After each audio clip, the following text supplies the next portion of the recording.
Ça soit un haut.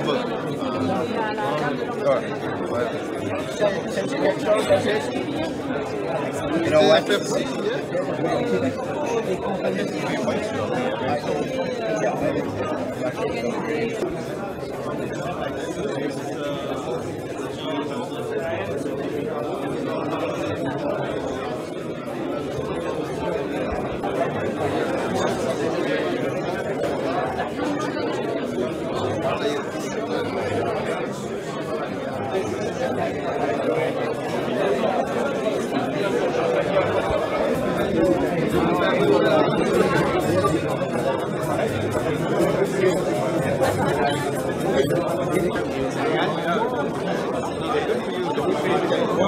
Quelqu'un de chez nous. C'est d'aller.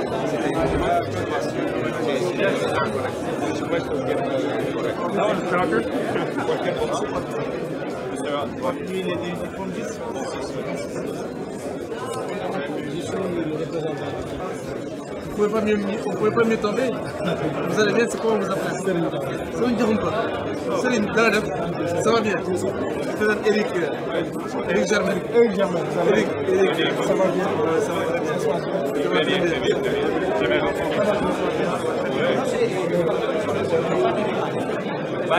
Vous n'allez pas nous voir.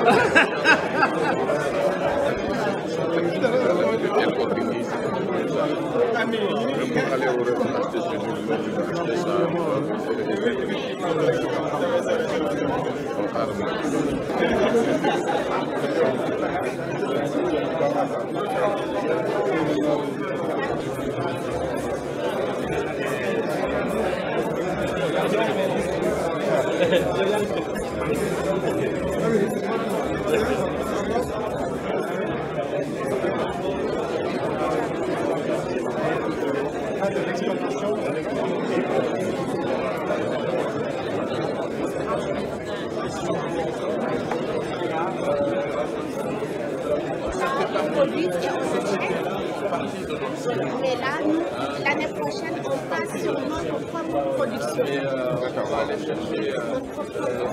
C'est sûr qu'en septembre,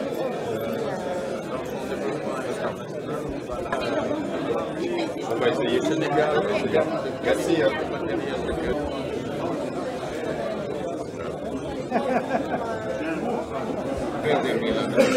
C'est différent, c'est notre préserver la pollution sur le terrain, voir quelle activité on peut expérimenter et la recherche de ressources.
Mana pemahyo ya, kamu minta.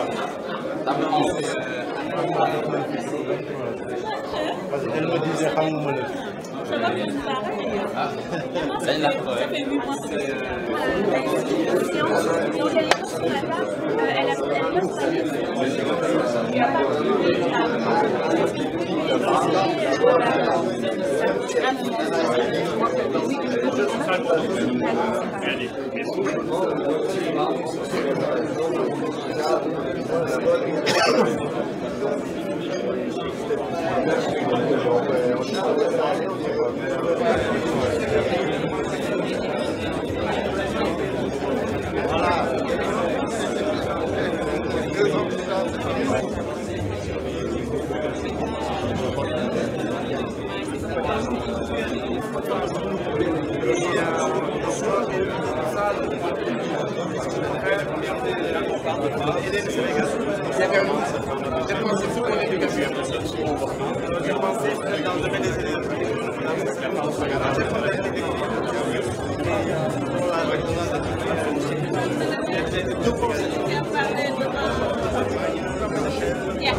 Le ministre chargé de la promotion des investissements vous parlera certainement tout à l'heure. En plus des réformes initiées pour améliorer l'investissement des affaires et attirer davantage d'investisseurs, un certain nombre de projets touchant les secteurs clés de l'économie sénégalaise ont été élaborés dans le cadre du PSE sur la base du partenariat public-privé. Nous donnerons sans nul doute des raisons d'investir dans les projets du Sénégal émergent. Je voudrais donc souhaiter la plus chaleureuse bienvenue à toutes et à tous au premier forum économique du Sénégal au Canada. Je ne saurais terminer mon propos sans adresser mes chaleureuses félicitations au chef du bureau économique du Sénégal au Canada, M. Zakaria Koulibaly, arrivé il y a à peine quelques mois et qui est parvenu quand même à organiser cette rencontre aujourd'hui. Donc, je vous félicite pour cette belle initiative et ces efforts inlassables pour faire de ce forum un succès. Par la même occasion, je tiens à remercier, je voudrais vous remercier de votre aimable attention, mesdames et messieurs. Merci.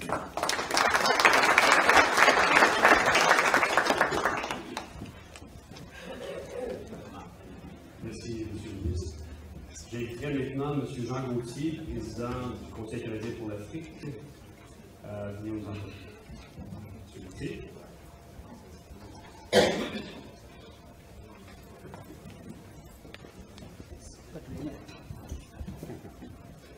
Le Conseil du Canadien pour l'Afrique est fier de s'associer au Bureau économique de l'ambassade du Sénégal afin de vous présenter aujourd'hui le premier forum économique du Sénégal au Canada. Ce forum veut promouvoir le Sénégal comme destination d'affaires florissante et d'opportunités pour les entreprises canadiennes. Je répète ce qu'on nous a dit à Dakar et je vois qu'effectivement les choses vont de l'avant. Signé en décembre dernier lors de la mission organisée par le Conseil dans le cadre du Forum économique de la francophonie, l'accord de promotion et de protection des investissements entre le Sénégal et le Canada offre un cadre privilégié au développement des investissements. Et je crois que les compagnies canadiennes vont réaliser l'importance de cet accord. Ce forum représente donc une occasion pour les secteurs publics et privés sénégalais pour faire valoir les atouts et opportunités du Sénégal en matière d'investissement et nouer des partenariats. Et je tiens à souligner que le plus important ne sont pas nécessairement les accords, mais les partenariats que nous allons développer avec les milieux d'affaires canadiens et sénégalais. Nous espérons que cette journée sera fructueuse pour tous. Notre objectif ultime à tous est de renforcer les relations canado-sénégalaises et accroître les activités commerciales entre le Canada et le Sénégal. Deux importants membres du conseil d'administration du conseil j'ai nommé notre vice-président au conseil d'administration et responsable des relations intergouvernementales, M. Pierre Boivin, un grand ennemi, et le pire d'entre eux est notre président du conseil, M. Benoît Lassalle. Je vous souhaite, mesdames les ministres, la bienvenue encore une fois. Et dommage que le séminaire ou le forum ait lieu aujourd'hui. Il devrait avoir lieu demain. Et pour ceux qui ne savent pas, demain est la première partie des séries finales entre le Québec et le Canada. Alors, bonne journée.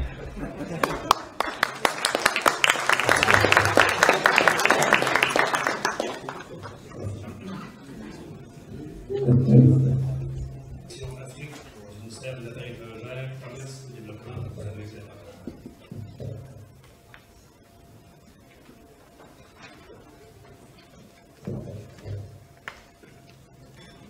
Merci beaucoup. Good morning, bonjour à tous.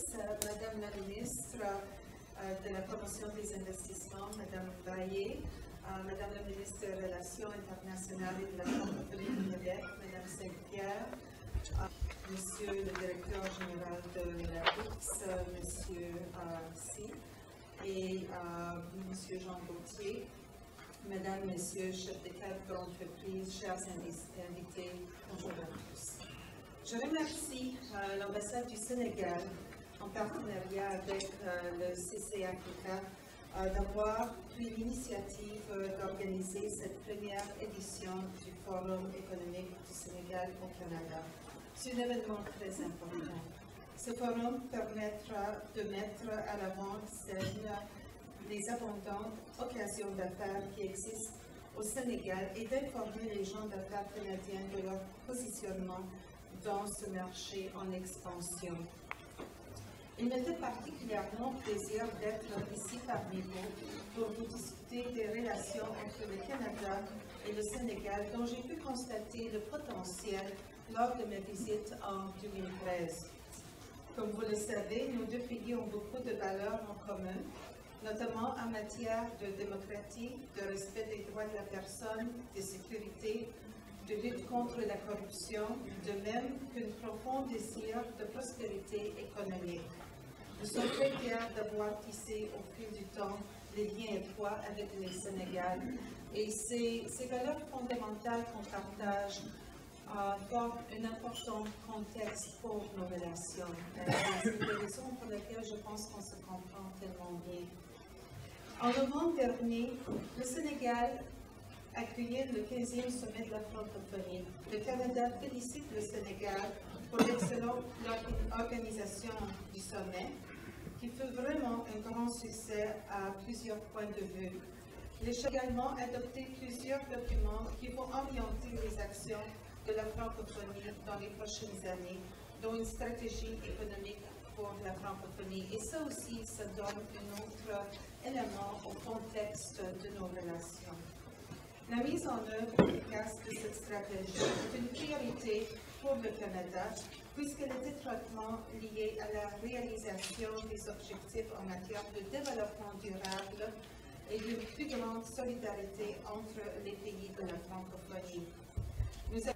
Nous espérons que cet accord va favoriser encore un climat d'investissement et un plus grand renforcement de l'image du Canada comme partenaire commercial stratégique et responsable.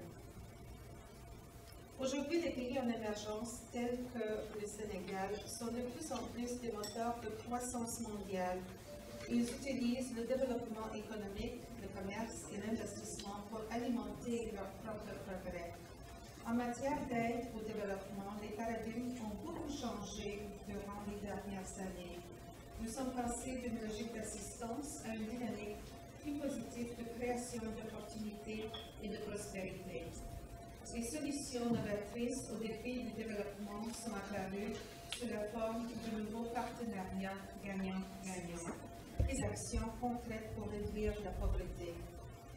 C'est dans cet esprit de prospérité partagée que le Canada continue de faire de la croissance économique durable l'une des priorités de sa politique étrangère. C'est aussi dans ce même esprit de prospérité partagée que se sont tissés les liens profonds entre nos deux pays. Le Sénégal fait d'ailleurs partie des pays prioritaires identifiés dans le plan d'action des marchés mondiaux du Canada. En d'autres mots, le Sénégal fait partie des marchés émergents offrant le meilleur potentiel pour les intérêts commerciaux canadiens. Merci.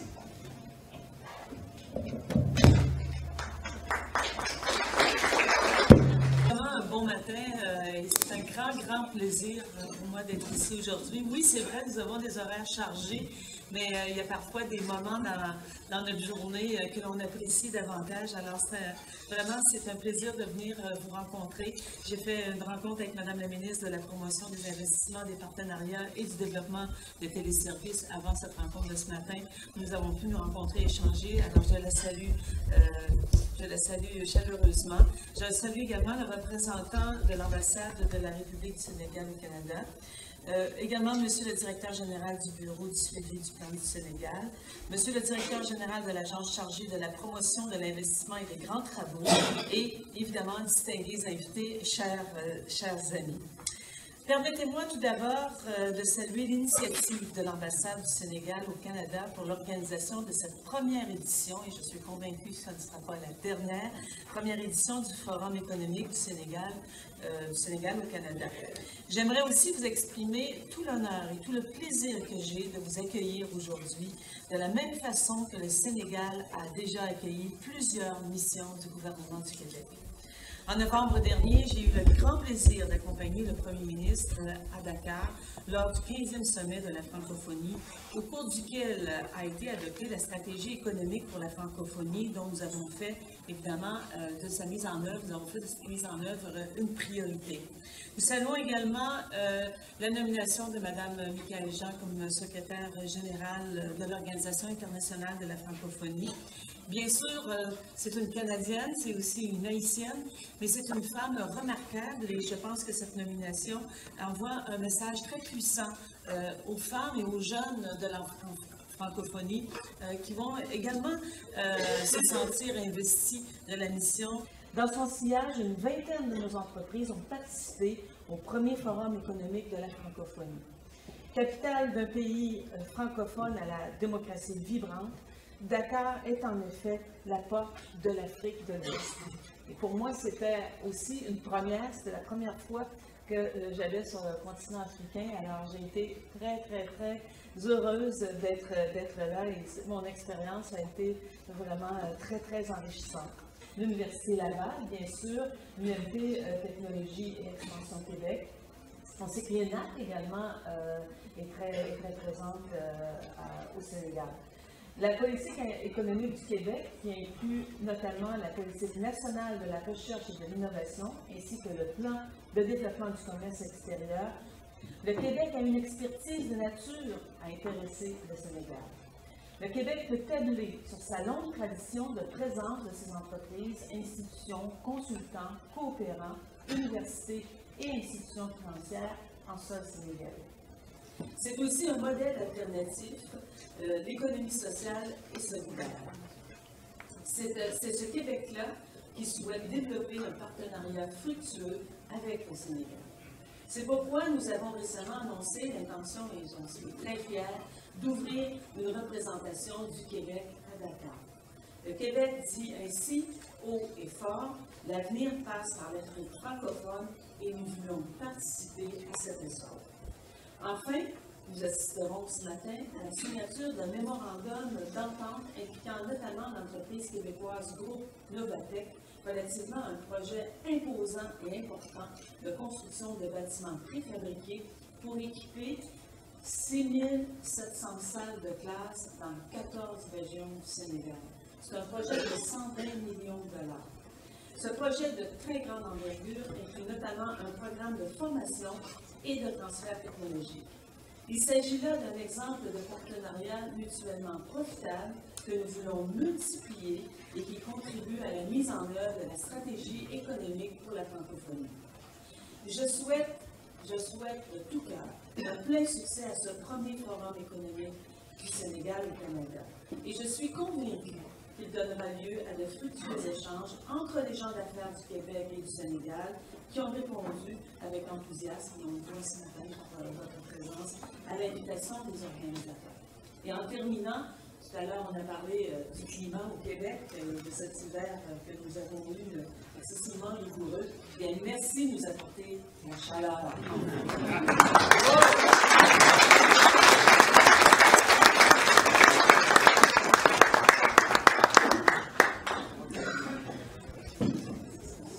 Alors, j'inviterai pour terminer Mme la ministre Koudia Mbaye, qui est la ministre des Partenariats, de la Promotion des Investissements et des Téléservices pour l'État du gouvernement du Sénégal. Madame la ministre.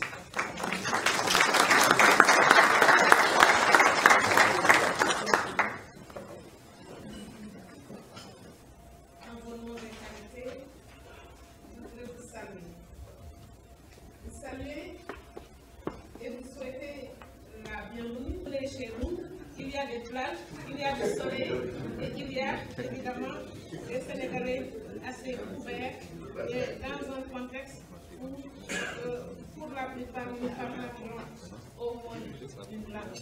Je voudrais vous dire également nos félicitations pour l'élection de l'un ou de l'une de vos anciens gouverneurs généraux à la tête de l'Organisation internationale de la francophonie de notre pays.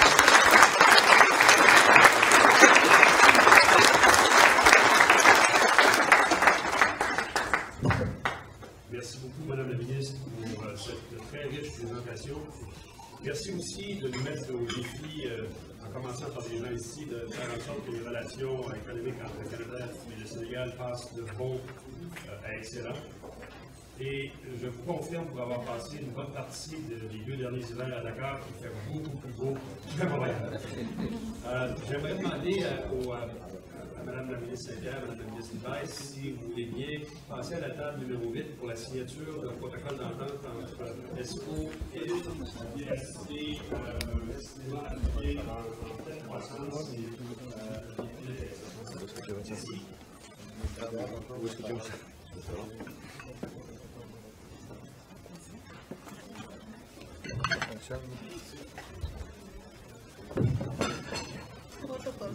Pierre, le protocole, c'est comment? Pierre, quel est le protocole? Quel est le protocole? Pierre, quel est le protocole? C'est où suivant? Les ministres ensemble, et puis parlez de rien. Vous allez à côté de... Oui, vous allez peut-être à côté de la ministre. Faire circuler la documentation.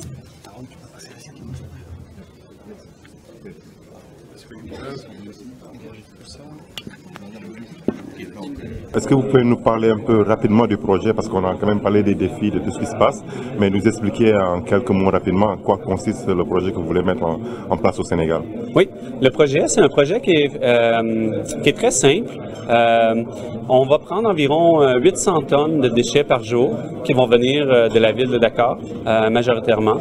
Ces déchets, ils vont aller dans une usine de traitement, de conversion organique, et puis on va extraire l'énergie des déchets.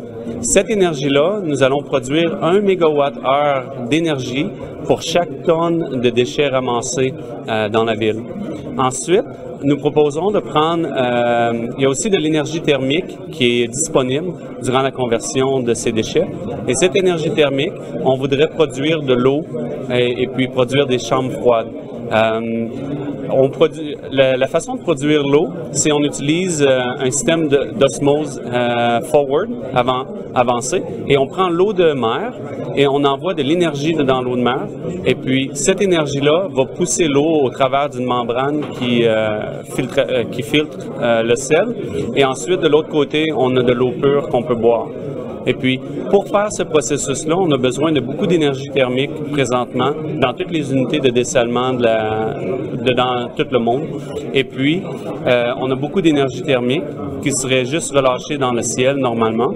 Alors, on veut prendre cette énergie thermique-là pour faire le dessalement en biproduit, de produire l'électricité. Je croirais le mot d'ordre, c'est Je crois que c'est la continuité dans les régimes d'administration.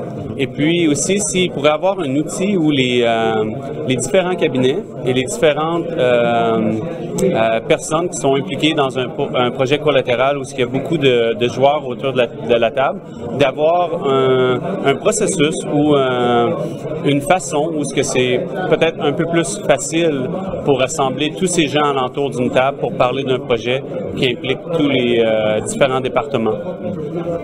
Donc on peut parler que ce projet va nous donner de l'énergie. On peut parler d'énergie propre en ce moment? Oui, c'est de l'énergie propre, c'est de la récupération d'énergie et on prend l'énergie présentement qui est enfouie dans le centre d'enfouissement Bobos, qui reste là. Et puis, on peut extraire cette énergie-là pour donner de l'électricité qui est très, très, très attendue par tous les Sénégalais. Bonjour, M. Thiandoum. Oui, bonjour. Donc, vous êtes ici aujourd'hui au premier forum économique du Sénégal au Canada. On voulait juste prendre votre impression et puis savoir pourquoi vous êtes là aujourd'hui. Qu'est-ce que vous représentez actuellement? Excellent. Ben, je vous remercie de me donner l'opportunité d'expliquer un petit peu ce qui se passe. Donc, nous, on est du MCK, c'est le Comité Miss Sénégal Canada. Donc, notre objectif, c'est vraiment promouvoir le rôle de la femme au niveau du leadership et puis leur permettre de s'exprimer aussi, de donner leurs projets, leurs opinions. Mais en même temps, c'est rassembler et puis leur donner une idéologie au niveau de Miss, changer ce concept-là. Et puis que ça soit, comme on a dit dans le PSE, le plan Sénégal émergent, donc qu'elles puissent contribuer à leur façon, mais de façon vraiment dynamique, mais en même temps de façon concrète. Donc c'est pas seulement de l'exhibitionnisme, mais c'est vraiment un engagement. Donc leur but, c'est de pouvoir aider, toujours aider les femmes qui sont au Sénégal, parce que leur concert, parce qu'au fait, quand on va élire Miss Sénégal, ça va être une ambassadrice du Sénégal qui va aller montrer non seulement ce qu'ils ont appris ici, mais contribuer à vraiment émanciper la femme en tant que telle quand elles vont être de retour, s'impliquer dans leur milieu d'origine. Donc c'est pourquoi on veut innover sur ce plan-là. D'accord. Vous parlez de cette implication, vous parlez d'aide. Est-ce qu'il y a des projets qui accompagnent le projet Miss Sénégal, que les futures Miss seront ambassadrices pour pouvoir les porter jusqu'au Sénégal? Effectivement, c'est une bonne question parce que le premier projet concerne aller rencontrer les associations qui sont vraiment au Sénégal. Je pense à une association qui est basée à Dakar et qui est un collectif et puis qui travaille avec des femmes qui ont leur projet au niveau de la SICAP Baobab par exemple. Et puis ces femmes-là ont vraiment monté leur projet de A à Z en allant rencontrer le monde, leur montrer qu'ils sont capables de faire des formations et puis sont rendus que ces femmes-là prennent leur propre initiative et puis vont prendre les cérémonies, c'est les approprier. De A à Z, ils vont offrir le service et puis tout ce qui est placement, tout ce qui est dans la cuisine. Et puis c'est comme ça qu'elles ont réussi à le faire. Pourtant, c'est des femmes qui ne sont pas allées à l'école vraiment, mais qui ont une bonne capacité d'organisation. Et c'est ces actions-là que Miss Sénégal les Miss Sénégal vont aller appuyer. Autre chose aussi, il y a tout le volet aussi de la femme. Tout ce qui est l'émancipation de la femme, tout ce qui est la violence faite aux femmes. Donc sur ce plan-là, on veut conscientiser, dire que vraiment la femme c'est un partenaire, fait partie du tissu social, même plus au Sénégal. Sa place, on doit leur donner leur place, et puis c'est ça que les Miss vont promouvoir. Donc à travers cet événement-là, nous voulons vraiment que ça soit une valeur inculquée dans ces Miss-là pour pas que ça soit juste quelque chose de plus au niveau de la beauté. Donc vous parlez de vos activités, on sait que vous êtes associé au grand gala que le regroupement va organiser pour le mois du Sénégal. Oui. Donc on sait que vous participez à ce grand gala-là, oui. Mais on voulait savoir à court terme quels sont vos projets, quelles sont vos activités. Est-ce que vous avez prévu un défilé qui va se dérouler bientôt? Donc est-ce que vous pouvez nous parler de vos activités qui s'en viennent là? Oui, en effet, on a prévu au mois de juin la finale des défilés, mais d'ici là, il y aura des activités de promotion. D'ailleurs, on en a déjà fait on en a déjà fait une au mois d'avril, donc il avait attiré une centaine de personnes donc pour expliquer le projet. Et puis jusqu'à présent, là, on a eu vraiment des réponses positives et puis des réactions positives. Donc comme là, le partenariat qu'on a eu aujourd'hui avec le forum, et puis que nos Miss sont les hôtesses, oui. Donc ça fait plaisir à voir que vraiment c'est l'implication, que ça soit socio-économique. Et puis jusqu'à date, là, on a encore beaucoup de choses à venir. Et puis on veut que ça soit comme annuel. Une activité qui ne sera pas juste, qui va pas être juste événementielle pour là, mais on veut que ça soit comme annuel et qu'on puisse changer les formules et s'adapter au fur et à mesure des besoins des Sénégalais qui sont ici, de la diaspora. L'objectif, c'est vraiment réunir tout le monde, toutes nos chères Sénégalaises qui sont ici, pour promouvoir toutes ces valeurs-là et puis qu'on travaille en commun. Quelles ont été les difficultés auxquelles vous avez été confrontés par rapport à l'organisation que vous menez? Ouais, pour l'instant, c'est la mobilisation. Donc faire connaître l'association, donc le MCK, et puis montrer qu'on est là pour tout le monde. Donc que ça soit un mouvement collectif pour tous les Sénégalais ici, et même pour tous les Africains. Donc étant donné que c'est Miss Sénégal Canada, quand même c'est pas juste Montréal, donc ça implique aussi d'autres régions, d'autres partenaires. C'est pour ça là on lance un appel au partenariat, les décideurs ou tous ceux qui sont dans les décisions économiques ou ceux qui ont des entreprises, de vouloir venir rehausser de leur présence là, dans ces cérémonies-là pour leur visibilité et en même temps pour nous. Notre défi, c'est d'être visible et puis de permettre aux Sénégalais de nous connaître et de savoir c'est quoi les objectifs de Miss Sénégal qu'on a innové et que c'est vraiment là pour le développement social de la femme. Pour une première édition, c'est une réussite totale. Vous avez vu, la salle était tellement pleine. Et puis les échanges qui sont ici, les échanges commerciaux, les échanges juste sociaux, rencontrer le monde. Donc moi, je pense que ça a été un succès total. Et puis on en redemande de ces activités-là. C'est ça qu'on veut, c'est du concret et que les gens travaillent pour un Sénégal à l'extérieur, émergent, et puis que les gens puissent le voir de l'extérieur. Parce que souvent, l'image qu'on voit du Sénégal, qu'on voyait avant d'Afrique, est en train de changer en ce moment grâce à ces activités-là.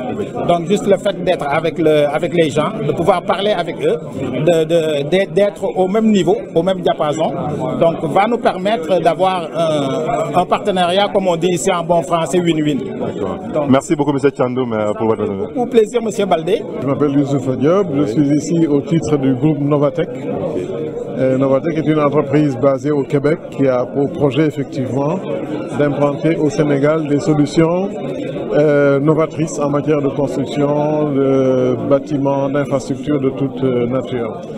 Alors, mon impression pour le forum, c'est que j'ai eu l'occasion à plusieurs reprises de participer à des forums et à des rencontres économiques portant sur le Sénégal, mais je peux dire que vraiment celui-ci, le présent forum, me donne entière satisfaction par la qualité des présentations qui sont faites d'une part, la qualité des interventions, la qualité également des parties prenantes de toute nature et de toutes les personnes qui sont ici aujourd'hui, des invités et autres.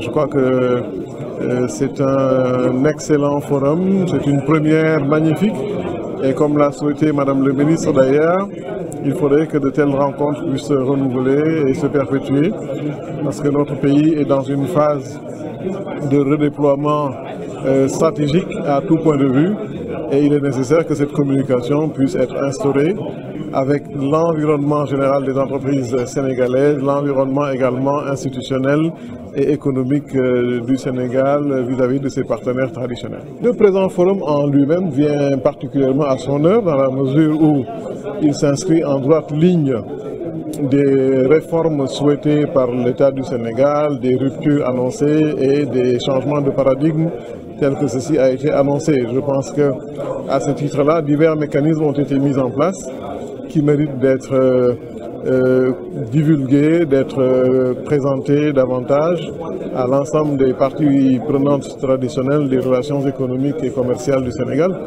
Je pense que c'est une excellente plateforme pour présenter à tout le monde les mécanismes disponibles tels que le fonds 6, le fonds GIP, la BN2, la DPME, etc. Autant également de mécanismes nouveaux qui ont été mis en place pour accompagner le programme Sénégal émergent tel qu'il a été conçu et souhaiter vraiment que tout ceci puisse se traduire par des succès escomptés par l'État du Sénégal. Merci M. Diop pour votre intervention. Merci beaucoup. Que l'on a développé avec le réseau des ambassades canadiennes et des hauts commissariats au Sénégal, bien sûr. Ça fait plusieurs années qu'on travaille. On a travaillé au Sénégal. M. Carlos, qui était là-bas, qui est parti, Daniel l'a remplacé, Daniel Vietnam. L'intermédiaire recruté, emploi créé, c'est ce genre de résultats qu'on regarde.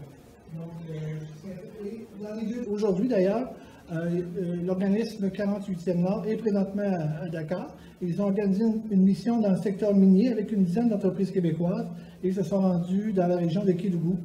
Aujourd'hui, ils sont de retour à Dakar, ils reviennent demain. Donc là, on a un autre bel exemple du secteur minier qui est un secteur prioritaire, comme l'a mentionné Mme la ministre ce matin. Donc, on est déjà en train de travailler sur ce secteur. Dans le mois, la minier, c'est la chose qui va se faire à la mission que je vous présente. Et aussi, nous, lors du Export Québec, on va accueillir aussi, on travaille également à l'accueil de ces délégations. Donc, c'est important de mentionner pour les gens qui voulaient revenir au Québec, du 16 au 18 septembre prochain, c'est la expansion d'une organisation qui est là, donc là aussi on travaille de très près avec notre partenaire. Tout l'accueil est vraiment très bon et ça nous permet d'entrer vraiment dans le réseau, dans les différents réseaux, dans les différents pays.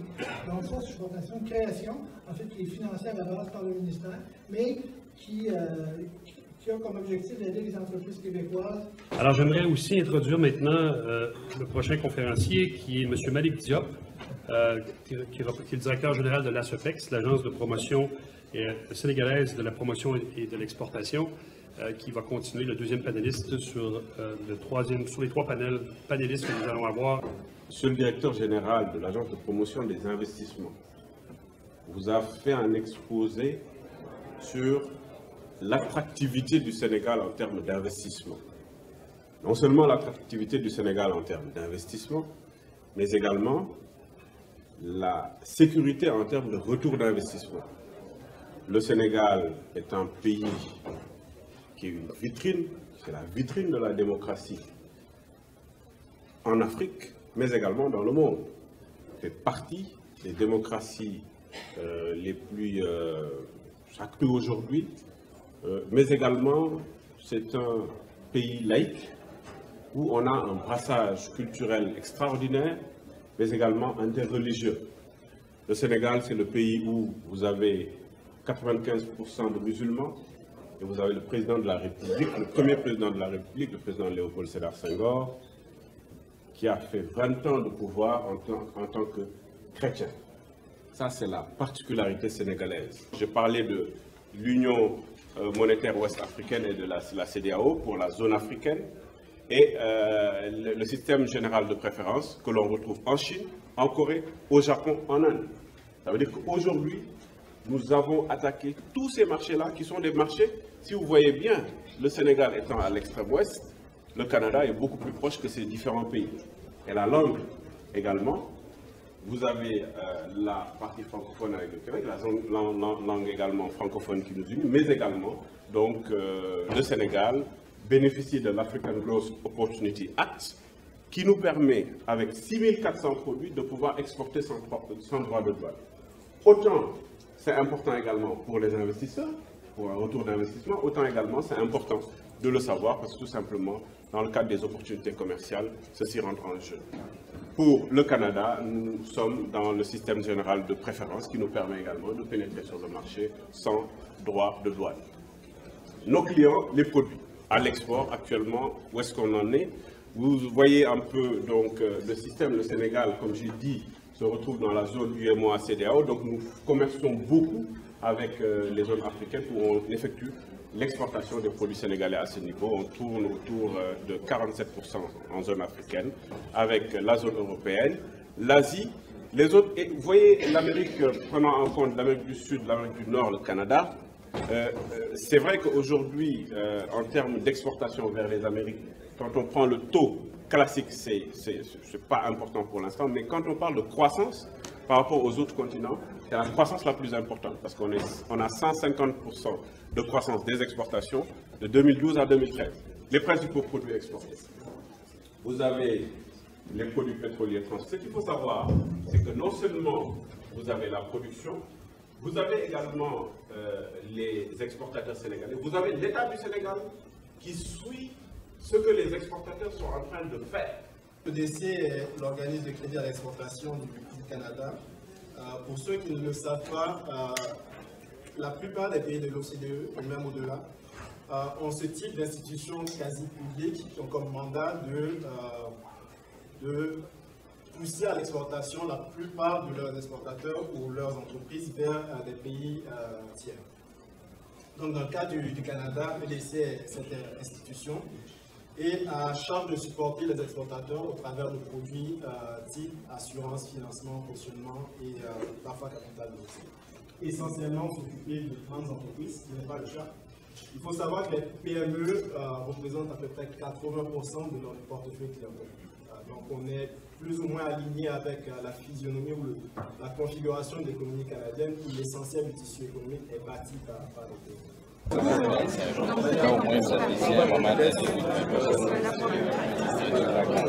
je venais une semaine plus tôt, c'était rude, hein? Oui. Je me suis laissé dire que j'avais eu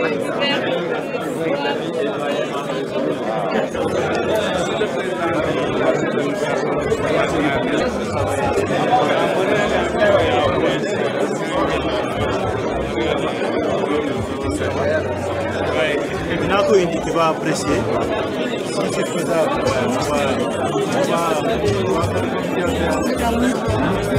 mais dinaa la woo comme ça je vais te les amener su fekkee mën na dem.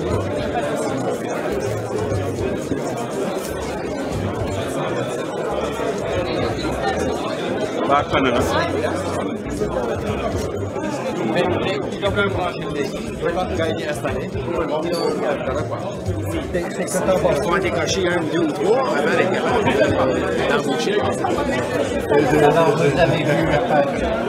Monsieur le Président, moi je suis Amara Seydi, le président du regroupement général des Sénégalais du Canada. Je suis là aujourd'hui pour assister au premier forum économique du Sénégal, qui est un événement important pour le rayonnement du Sénégal et pour le rayonnement de notre économie. Et je pense que c'est important d'organiser ce genre d'activité pour attirer des investisseurs dans notre pays, parce qu'on en a besoin, et surtout booster les entreprises et les entrepreneurs. Merci. Merci, M. Amara. Oui, bonjour. Moi, c'est Ibrahima Sako, président du conseil d'administration du regroupement général des Sénégalais du Canada. Donc, j'ai été invité à participer à ce premier forum économique organisé par le chef du bureau économique de l'ambassade du Sénégal, que je félicite au passage, M. Zakaria Koulibaly. Je pense que c'est une excellente initiative. Ça permet de vraiment montrer le visage du Sénégal en termes d'opportunités d'investissement, et de l'autre côté aussi que les Sénégalais aussi viennent aussi voir ce qui se passe dans ce pays en termes économiques, en termes de pouvoir de discussion avec les investisseurs pour faire décoller notre économie.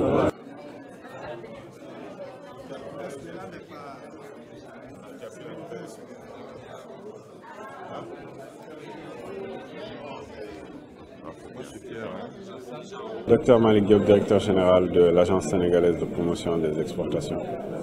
Alors, cette journée répond parfaitement aux orientations de la conférence générale des ambassadeurs, où le président de la République avait mis en place un système permettant d'avoir un focus sur la diplomatie économique.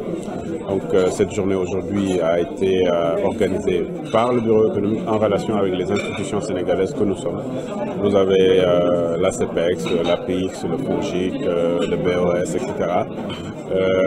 Nous qui sommes des institutions permettant d'effectuer l'appui entreprise. Mais également pour nous à CEPEX, c'est une occasion, c'est une première occasion de pénétrer sur le marché canadien, qui est un grand marché de consommation, mais également ce qu'il faut savoir, c'est qu'actuellement nous sommes en expansion des exportations, avec plus 35% pour les exportations horticoles, 87 000 tonnes. On a un objectif sur 2 ans à 150 000 tonnes et il faut vraiment aller à l'offensive vers certains marchés, comme le marché canadien. Nous avons eu donc à présenter les opportunités d'exportation, mais surtout les opportunités commerciales d'une manière générale. Et on est avec un groupe d'entreprises qui sont des entreprises exportatrices et qui vont, à travers les B2B, discuter avec les entreprises importatrices canadiennes. Nous, ce que nous faisons, ce sera l'encadrement, la sécurisation également des échanges. Et nous avons vraiment bon espoir qu'une bonne fois pour toutes, le Sénégal va être sur le marché canadien. Je vous remercie, M. Diop, et bon forum. Merci.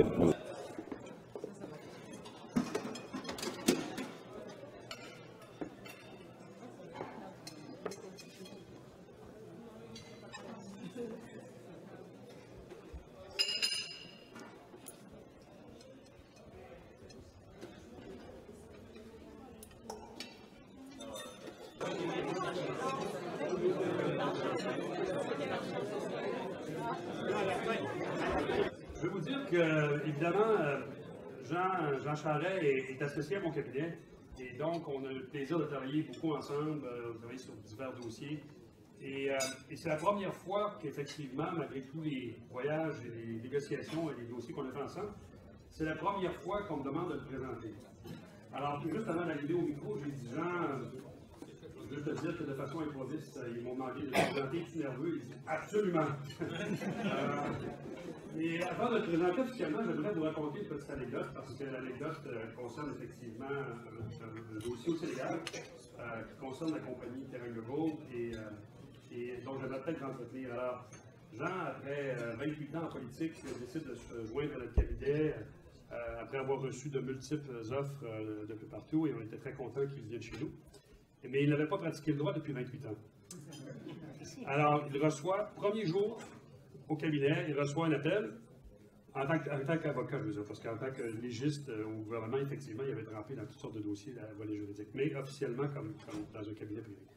Alors, il reçoit un appel, premier jour au bureau, un client l'appelle et lui demande d'accepter de prendre un mandat. En fait, le client est Teranga Gold.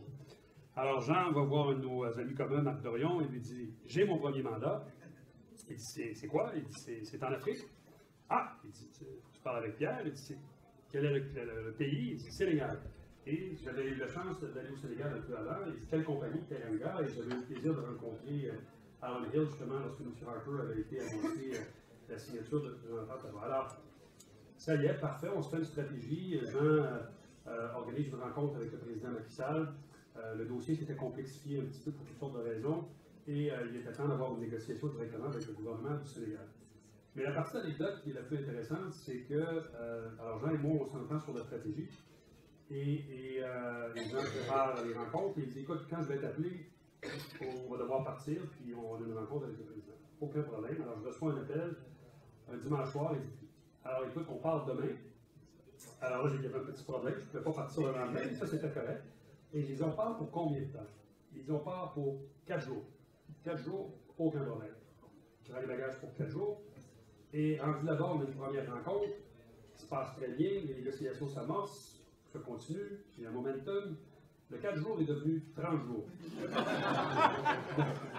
Mon billet d'avion, il apporte une expertise inestimable aux clients du cabinet grâce à sa connaissance approfondie et sa vaste expérience de la politique publique, du secteur des affaires au Canada et des questions internationales. En tant que conseiller stratégique doté d'une perspective unique, il accompagne nos clients dans le cadre d'opérations, de projets et de mandats internationaux particulièrement complexes en les guidant à travers les rouages du monde des affaires à l'échelle mondiale.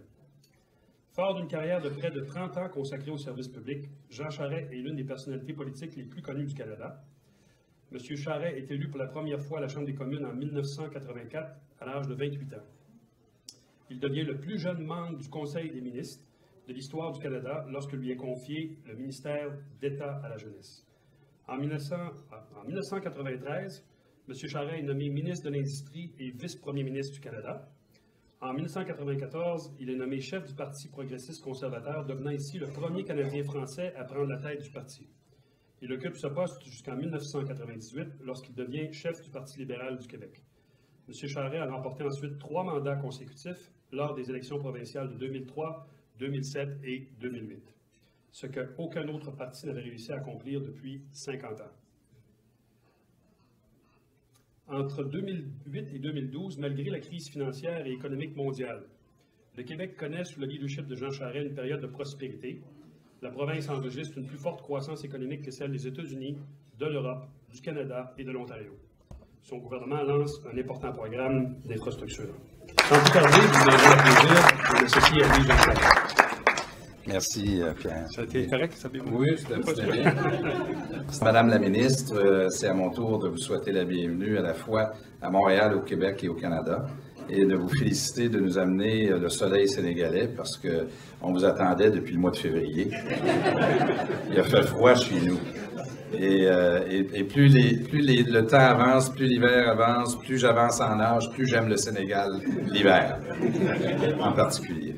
Mesdames et messieurs, nous sommes en famille, et j'écoutais il y a quelques instants le murmure de la salle, et on peut, je peux vous dire ça d'expérience, décoder dans une salle quand les gens sont heureux de se retrouver entre eux, lorsqu'ils ont l'occasion de discuter de choses que nous avons en commun, et surtout du bonheur de retrouver des gens avec qui nous avons beaucoup en commun, Madame la ministre.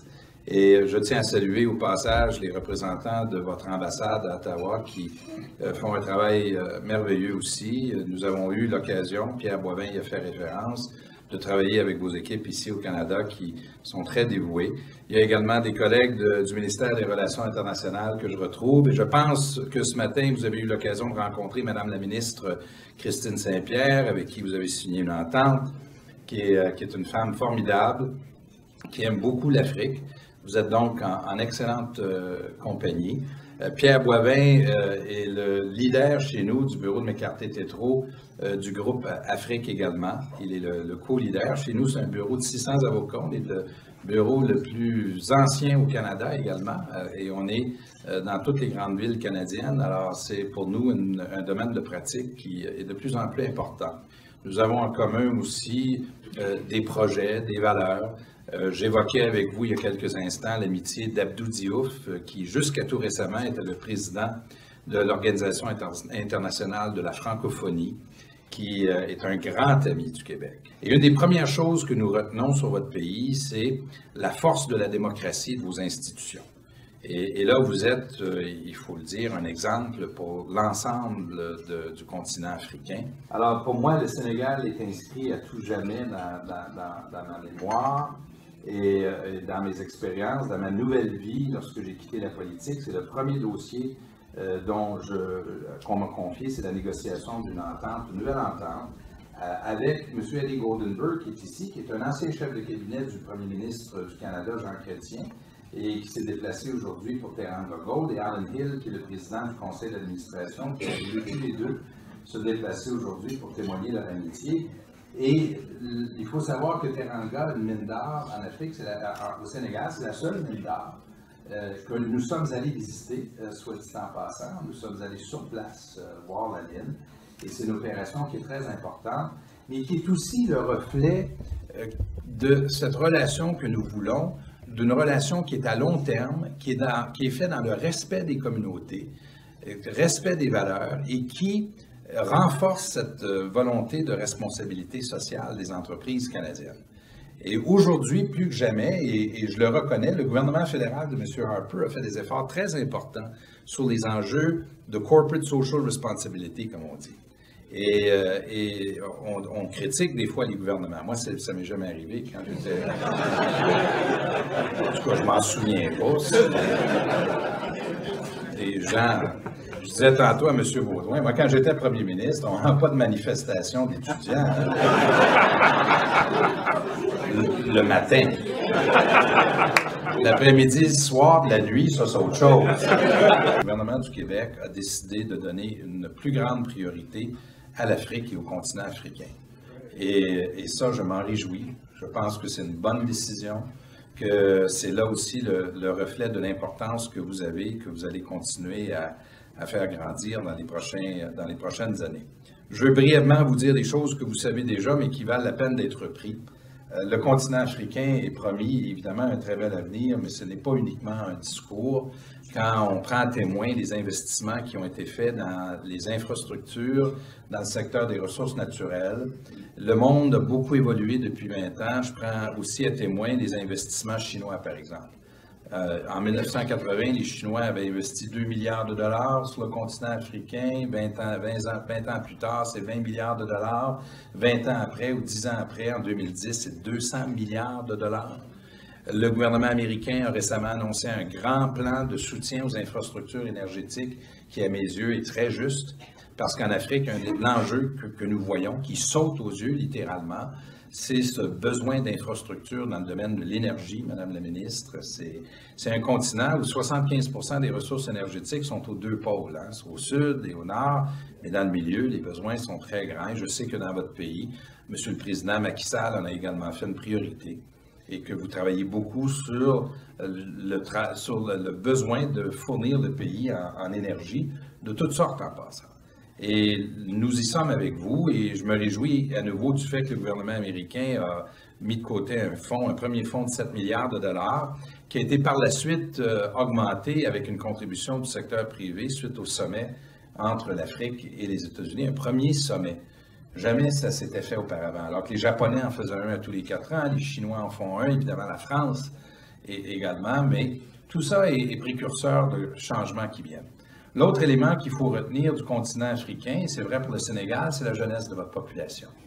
Elle est jeune, elle est vigoureuse, le niveau de scolarité augmente constamment, et c'est des efforts importants parce que c'est des pays en voie de développement, il faut le dire. Et donc, il y a un progrès marqué, très important. À cela s'ajoute le corollaire, l'augmentation de la classe moyenne en Afrique. Et là, les choses changent. Parce que les investisseurs s'intéressent maintenant à une économie où il y aura de plus en plus d'hommes et de femmes qui auront des moyens pour, justement, améliorer leur sort sur le plan matériel. Alors, l'Afrique sort de la pauvreté, elle le fait graduellement, mais l'augmentation de cette classe moyenne est un phénomène qui va vraiment, vraiment marquer les 40 prochaines années. Pas uniquement en Afrique, évidemment, c'est très vrai pour l'Asie. Mais avec le vieillissement de population, les changements de marché, tout ça fait en sorte que notre vision, notre regard sur le monde se transforme et se change. Et le regard que nous avons sur l'Afrique n'est pas le même que celui que nous avions il y a 30 ans ou 40 ans. Et donc, le moment est important pour nous. Cet événement que vous avez organisé aujourd'hui sera, à mes yeux, à moi, est très prometteur. Je vous félicite. Les Canadiens et les Québécois vous en remercient de nous honorer de cette attention pour s'intéresser au Sénégal. Et nous allons répondre, je suis confiant, nous allons répondre justement à l'appel que vous faites de pouvoir augmenter les échanges entre nous à tous les niveaux. Pas uniquement sur le plan commercial, sur le plan humain, l'éducation, à tous les niveaux. Et on est fait un pour l'autre. Dans le fond, le message est fort simple, par la langue, par la culture, par l'histoire. Les Canadiens, on n'est pas porteurs, nous, d'un passé qui est lourd entre nous. Au contraire, nous en sommes dégagés. On n'est pas les servitudes, nous, d'une politique passée. Nous en sommes libres. Et donc, tout est possible pour nous. Maintenant, je voyais dans les tableaux ce matin, franchement, tout est à faire. Et j'étais impressionné par le niveau de détail de votre présentateur sur les exportations, dans l'agriculture. Vous avez une connaissance très fine de votre marché, de vos besoins. Alors, raison de plus de profiter de cette information et de cette volonté commune. La seule chose qu'il nous faut, c'est d'éclairer de plus en plus de nos concitoyens respectifs aux occasions d'affaires. Il faut qu'ils le sachent. Il faut qu'ils le sachent. Et le grand défi au Canada, en passant, on est un pays d'exportation, mais les entreprises qui exportent au Canada, c'est les grandes entreprises. Quand on fait le vrai pourcentage là, de qui exporte à l'étranger, c'est des grandes entreprises. Le défi est au niveau des petites et moyennes entreprises, des moyennes entreprises. C'est là où le vrai défi se trouve. Et là, il faut les appuyer, il faut les seconder, il faut faire le travail que vous faites avec vos institutions. Et EDC, ce matin, a fait une très bonne présentation. Ils ont une très belle présence dans le monde pour venir en appui également aux petites et moyennes entreprises. Alors, c'est là où il faut mettre de l'énergie parce que c'est là où on peut vraiment bouger très, très rapidement. Alors, cela étant dit, je voulais terminer en vous souhaitant à nouveau la bienvenue. Il y avait la dernière chose que je voulais vous dire après les présentations, à la fois sur les mangues qui viennent du Sénégal. J'ai adoré les mangues, manger des mangues qui venaient du Sénégal ce matin, comme on l'a dit. Je ne savais pas que c'était les meilleurs au monde. Mais si vous avez vu mon tour de taille, vous avez dû deviner que j'ai beaucoup aimé manger des mangues sénégalaises.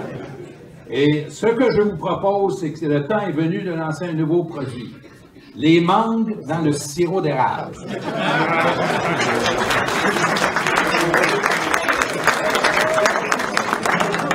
allez adorer de nouveau. Alors, merci beaucoup et à la prochaine.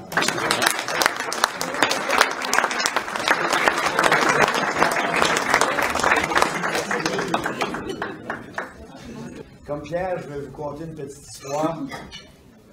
M. Jean Charest et moi sommes partenaires d'affaires en Afrique dans le domaine de l'énergie. Parce que, comme il a dit, le secteur de l'énergie est probablement le plus grand secteur à venir de la décennie, de la prochaine décennie, avec les chiffres sont connus. Merci, madame. Et le Sénégal, toutefois, avoir un gros projet minier comme ça, on a besoin de main-d'œuvre. Et sur ce, pour parler de la main-d'œuvre qualifiée et des succès. L'association Collège Institut Canada, c'est l'association des 137 collèges et instituts publics du Canada, dont les cégeps au Québec, qui ont comme objectif principal de préparer la main-d'œuvre au Canada. L'importance de la main-d'œuvre sénégalaise et canadienne pour atteindre la réussite de ces accords, de ces ententes, de ces investissements.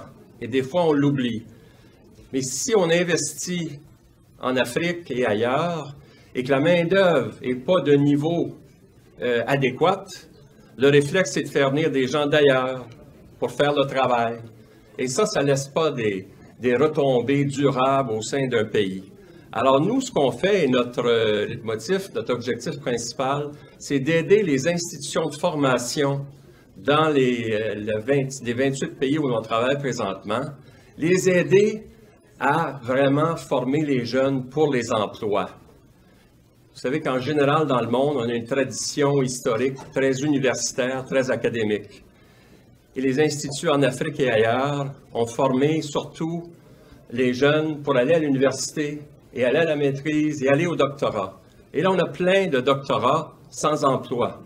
Pourquoi? Parce que l'économie, aujourd'hui, a besoin de toute une gamme de personnes qui ont accès à des compétences, les gens qui sont capables de faire les choses et de faire les choses eux-mêmes. Les technologues, les gestionnaires et de toutes sortes, les techniciens et même les gens de métier.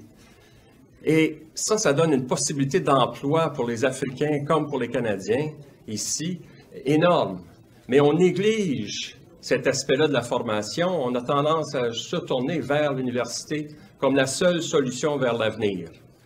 Mais à travers le monde, et je peux vous assurer d'après mes visites un peu partout, les gens sont en train de voir l'importance de la formation technique et professionnelle dans tous les pays. La seule partie du budget chinois qui a été augmenté dans le secteur éducation, le dernier budget quinquennal, c'est la formation technique et professionnelle. La Chine a ordonné à 600 de ses universités, le quart de leurs universités, de se transformer en polytechnique et instituts de technologie. Pourquoi?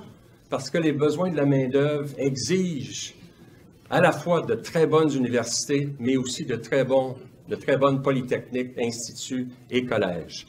Et c'est vers cela qu'on oriente nos activités. Au Sénégal, on est présent là depuis 25 ans. Madame la ministre, surtout avec votre collègue, le ministre de la formation professionnelle, de l'apprentissage et de l'artisanat.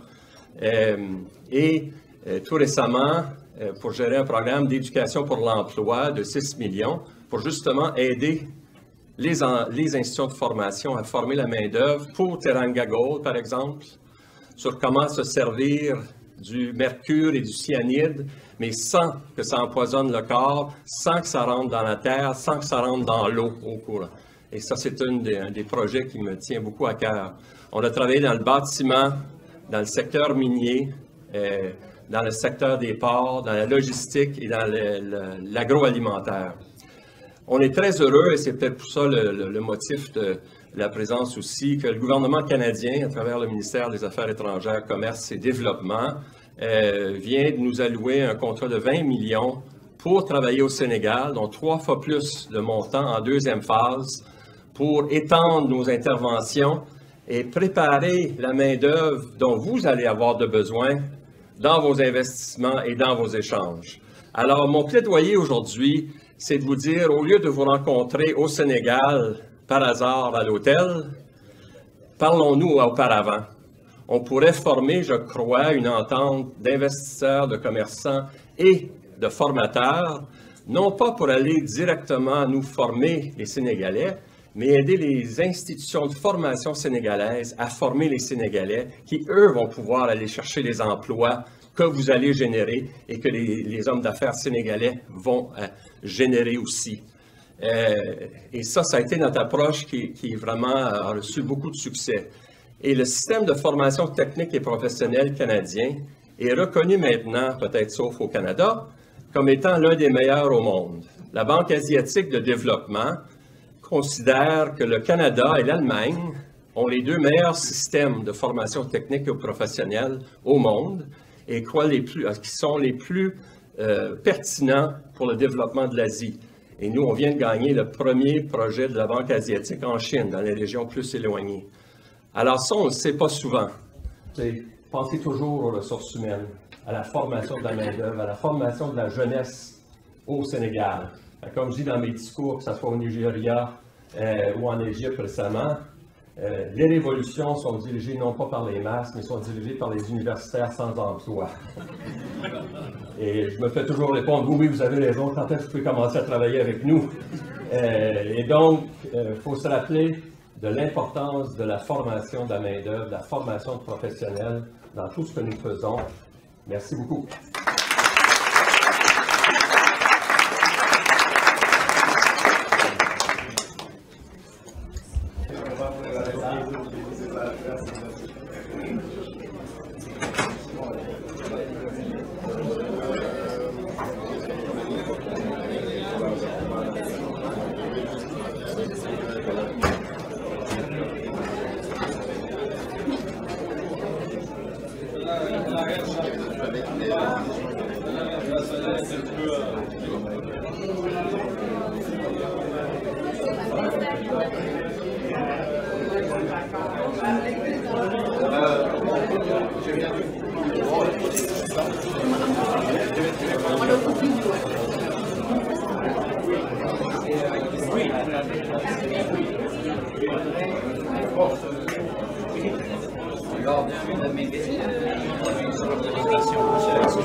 Peut-être contacter au Sénégal, ils ont un bureau là, oui.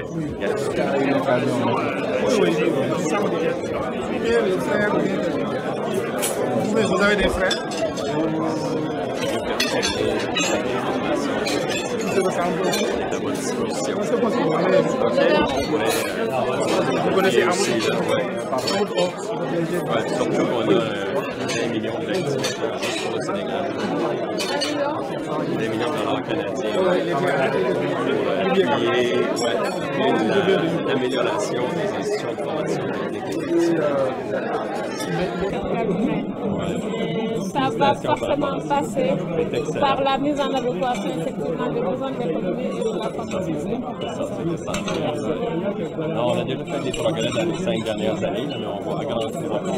Je suis au Canada, je conduis une délégation que Monsieur le Premier ministre, Son Excellence Monsieur le Président de la République, on vient vous lui envoyer en soutien à l'initiative du bureau économique de l'ambassade du Canada, de l'ambassade du Sénégal au Canada, et qui a vraiment voulu relever un défi. Je pense qu'ils sont très bien entrés, Monsieur Zakaria Koulibaly et son équipe, dans la perspective indiquée par son Excellence Monsieur le Président de la République, qui parle beaucoup de diplomatie économique.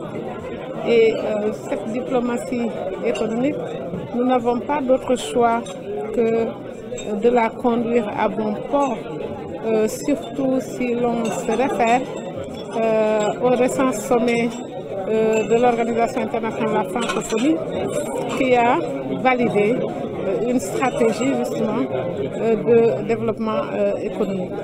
Et il s'est agi pour nous aujourd'hui de rencontrer des partenaires du Canada sur le thème de cette journée, qui est la promotion des investissements et des exportations. Vous avez suivi un ensemble de présentations, des présentations de directeurs généraux qui sont venus à cette rencontre, de l'APEX, du Fonds 6, n'est-ce pas, du Fonds GIP, de l'ACEPEX, de l'ADPME, de toutes les structures, de tous les outils que M. le Président de la République a voulu mettre au service du plan Sénégal émergent en tant qu'outil financier ou autre outil de mise en œuvre, et qui doivent remettre ou mettre au cœur de notre dispositif l'entreprise, donc le secteur privé, qui va se mettre à dialoguer avec le secteur privé du Canada, mais aussi avec le gouvernement canadien. Vous avez noté l'engagement politique des autorités du Canada. Nous avons eu le ministre des Relations extérieures et de la francophonie du Québec, Madame Marie-Christine Saint-Pierre, qui était là, mais vous venez d'entendre aussi l'ancien Premier ministre, et qui ont véritablement dit la disponibilité du gouvernement canadien à non pas aller à l'assaut des économies africaines, mais en tout cas à venir en partenariat avec les économies africaines. Et nous avons également dit notre disponibilité et nos dispositions à nous aller à l'assaut du marché canadien, parce que nous pensons que le potentiel de progression est extrêmement important. Les opportunités sont importantes. Il faut que nous les saisissions.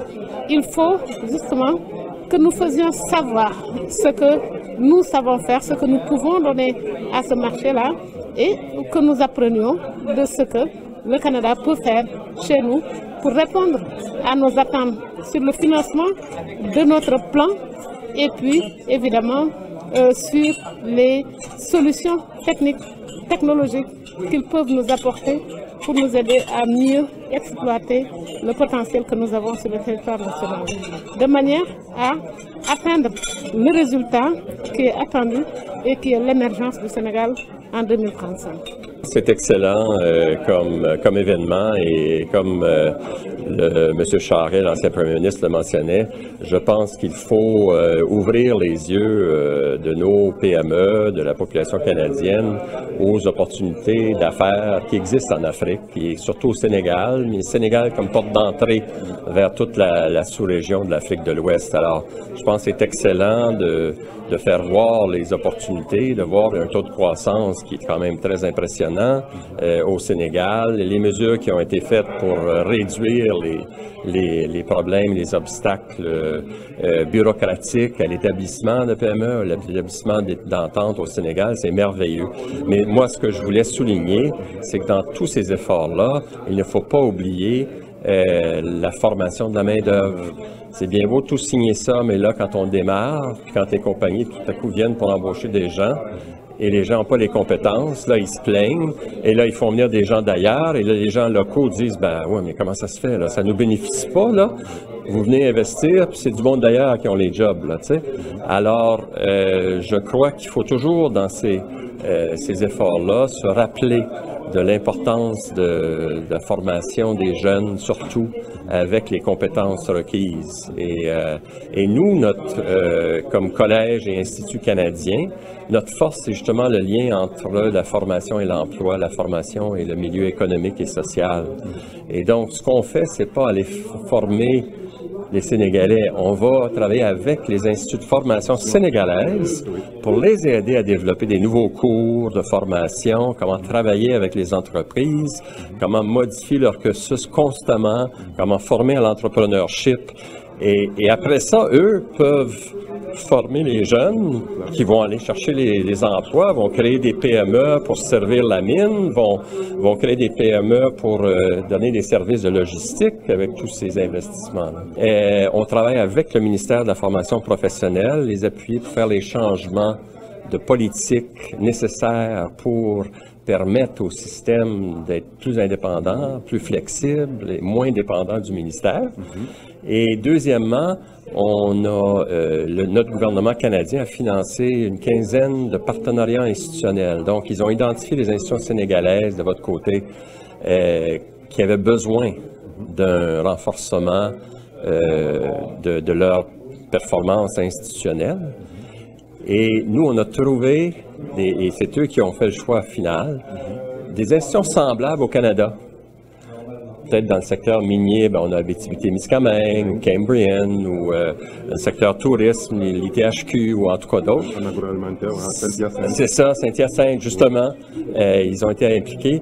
Alors, et on finance, nous, avec les fonds du gouvernement canadien, ce que j'appellerais un accompagnement institutionnel pendant 3-4 ans.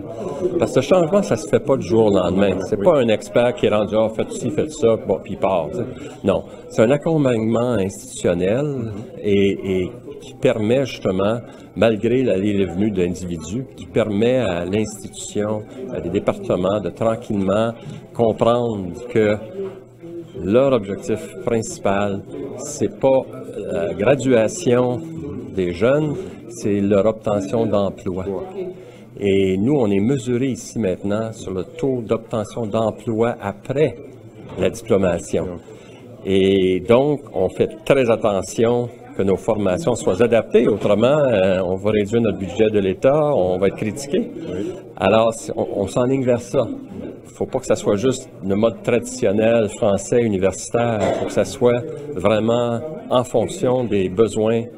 Comme je dis des fois, la formation pour les emplois de l'avenir et non pas ceux du passé. On dit qu'il y a 1000 étudiants sénégalais qui viennent se faire former ici au Québec ou au Canada de façon générale. Qu'est-ce que vous leur conseillerez après leur formation ou bien comment pourraient-ils aussi intervenir dans ce sens-là par rapport aux mesures que vous êtes en train d'évoquer? Non, définitivement. Bien, premièrement, avant le départ, j'aimerais suggérer que les étudiants sénégalais pensent à venir faire leurs études dans des instituts, des collèges ou des polytechniques, pas juste dans les universités. Encore là, c'est pas juste la voie universitaire vers l'avenir. Il y en a d'autres. Après le collège, on peut éventuellement aller à l'université aussi, il y a des passerelles et tout ça, mais pour le moment, les emplois sont surtout pour des diplômés du collégial ou de l'ETS, l'École de technologie supérieure ou l'EPM, etc. Alors ça serait un premier commentaire, c'est pas juste penser à venir à l'université, mais de venir aussi au collège au Québec ou ailleurs au Canada où on donne des bacs, des licences appliquées au sein des collèges. Ça se fait pas au Québec, mais dans le reste du pays, la cité collégiale en français à Ottawa donne des licences au sein du collège, mais licences pratiques avec un quart du temps en stage, en entreprise. Alors après ça, vous pouvez travailler facilement. Et vous pouvez après ça demeurer ici pour 1 an, ou 2 même, pour travailler suite à la diplomation. Ce que je dirais à ceux qui sont ici, c'est justement d'essayer de choisir des cours de formation, faire un peu de recherche avant et pendant, pour trouver des formations plus pratiques, avec stage. Ça se fait, certaines universités sont plus fortes que d'autres. Sherbrooke a une tradition de stage et de coop. et de faire un peu de recherche aussi sur les emplois disponibles au Sénégal et en Afrique ou ailleurs. Et parce que si vous allez chez un employeur présentement, ça vaut pour les Canadiens ici, ça vaut pour les Chinois maintenant, où j'étais récemment, puis je connais très bien le pays. Vous y allez, vous dites, j'ai mon bac, ma licence en géographie, ou en ci, ou en commerce. Ils vont dire, ouais, c'est très beau, là, mais qu'est-ce que vous savez faire et où est-ce que vous avez travaillé? C'est ça que je viens faire, je viens essayer de travailler. Bon, merci, bonjour. Alors, il faut savoir que le marché du travail, une licence, en général, c'est plus une porte d'entrée pour n'importe quel emploi. Il faut avoir des compétences concrètes, il faut savoir comment travailler, pas juste les techniques, mais les compétences transversales, dites soft en anglais, les compétences d'employabilité, comment analyser, comment présenter, comment travailler dans une équipe multiculturelle, comment apprendre, comment innover, toutes ces compétences-là qui sont plus, un petit peu plus difficiles, là, subtiles, ça, c'est ça que les employeurs veulent. Alors, que vous ayez fait une licence en telle ou telle chose, ouais, c'est intéressant, mais de toute façon, ces connaissances-là vont être désuètes dans 4-5 ans. Moi, je veux savoir quelle attitude de travail, où avez-vous travaillé, je veux l'appeler pour savoir comment vous avez performé et est-ce que vous êtes entrepreneurial et qu'est-ce que vous savez faire concrètement pour que vous puissiez commencer à travailler dans la première semaine. Là, alors ça, on aimerait qu'ils investissent plus dans la formation au sein des entreprises, mais disons, c'est la réalité maintenant. Alors, c'est ça que je suggérais aux diplômés ici, là, d'aller plus vers le pratique et les institutions qui priment ça et vers les stages. Et ça va vous donner une meilleure chance d'obtenir des emplois, soit au Sénégal ou ici, ou ailleurs. Oui. D'accord. Bien, je vous remercie beaucoup, M. Paul Brennan, pour cette explication. Ça m'a fait plaisir. Et à nous revoir la prochaine fois. Oui, merci beaucoup. Merci. Aussi. Quelles sont vos impressions aujourd'hui de ce premier forum économique organisé ici au Canada? Bonjour, c'est Serigne Dame Diakhoumpa. Donc, je suis le directeur financier du Fonds 6, en même temps en charge de tout ce qui est financement, levée de fonds et partenariat avec les autres fonds d'investissement. Donc, sincèrement, j'ai été séduit par la qualité des intervenants, la hauteur des débats. Et puis, c'est vrai, c'était vraiment des débats pratiques, faciles à mettre en œuvre s'il y a un suivi. Nous sommes un fonds d'investissement créé par l'État du Sénégal. Donc, nous représentons l'État du Sénégal, nous intervenons en tant qu'investisseurs. Donc, nous sommes le bras armé de l'État du Sénégal en termes d'investissement. Parce qu'on s'est dit, avant de dire à quelqu'un de venir investir dans notre pays, il faut nous-mêmes aussi que nous mettons d'abord quelque chose pour dire que nous croyons à ces projets. C'est ce rôle-là que nous voulons jouer. Éclaircir les partenaires en faisant des pré-études, des études de faisabilité, des études de rentabilité, pour montrer que ce que nous voulons faire, c'est rentable, il y a de la rentabilité. Et si vous mettez votre argent, ça va être rentable. C'est là que je disais, c'est notre rôle de développeur de projet. Parce qu'avant, on avait l'habitude de voir des projets seulement sur des PowerPoint, ou quand quelqu'un te demande des études de rentabilité, d'impact environnemental, on n'était pas en mesure de répondre. Là, on est en train de développer des projets. Aller de l'étape, l'idée de projet jusqu'au développement du projet. Et une fois que ces études terminées, nous allons, tout ce qu'on a investi comme argent sera capitalisé et nous, on va inviter des investisseurs à venir participer. Nous ne voulons pas garder la majorité. Ce qu'on veut, c'est de catalyser, de faire montrer, d'investir pour que les autres puissent venir nous accompagner. Aujourd'hui, on est en train de vouloir développer des champions nationaux dans ce secteur donné. Quand vous voyez au Fonds 6, nous sommes 16 personnes, mais la plupart, c'est des gens de la diaspora, y compris le DG, les investissements officiels, tout le monde. On a cru au projet et on a rejoint le Fonds 6. Et dans nos projets, nous comptons de plus. Ce qu'on veut, en créant des champions, on ne veut pas garder seulement des infrastructures à la fin. On veut que la compétence soit transférée. C'est pourquoi à chaque fois, nous cherchons dans nos projets, les gens qui vont gérer ces projets, nous cherchons d'abord la compétence. La compétence peut être au Sénégal comme elle peut être à l'extérieur, mais nous voulons que ça soit un Sénégalais ou un Africain, mais principalement un Sénégalais qui va venir gérer pour pouvoir transférer la compétence aux autres Sénégalais qui sont sur place. Nous comptons beaucoup sur l'expérience de la diaspora. Parce qu'on a beaucoup de choses à mettre en œuvre et l'expérience souvent ne se trouve pas au Sénégal. Nous allons la chercher ailleurs.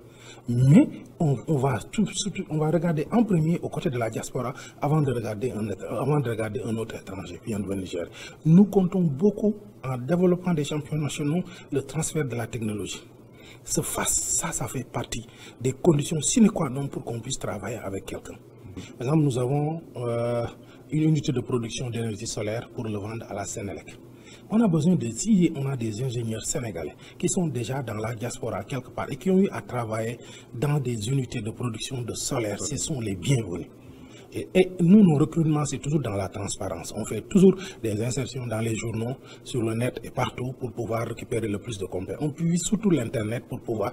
Parce qu'en général, les Sénégalais de la diaspora regardent plus tout ce qui est Internet. Et on le fait, c'est des conditions sine qua non. Chaque fois, quand on lance des appels d'offres, on le met aussi sur le net, pour permettre aux Sénégalais de la diaspora de pouvoir être informés qu'il y a des postes à pourvoir et qu'on cherche telle compétence. Il y a l'énergie solaire, il y a le domaine agricole. S'il y a des Sénégalais qui ont eu à travailler dans des fermes agricoles, sont aussi les bienvenus. Le prochain thème, c'est environnement des affaires et opportunités d'investissement. Alors, depuis 2012, le Sénégal fait partie des pays africains qui ont le plus amélioré leur climat des affaires. Cet environnement commercial fait de l'économie sénégalaise l'une des plus compétitives de la sous-région. À eux, Maître Martin Aquilina, avocat d'affaires international.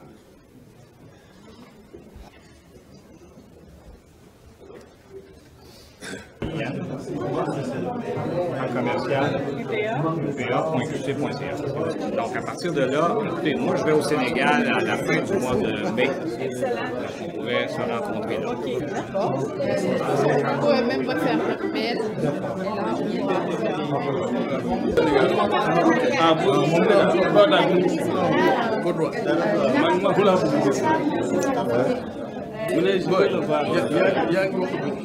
Ok. J'aimerais voir si profiter un peu de vos conseils.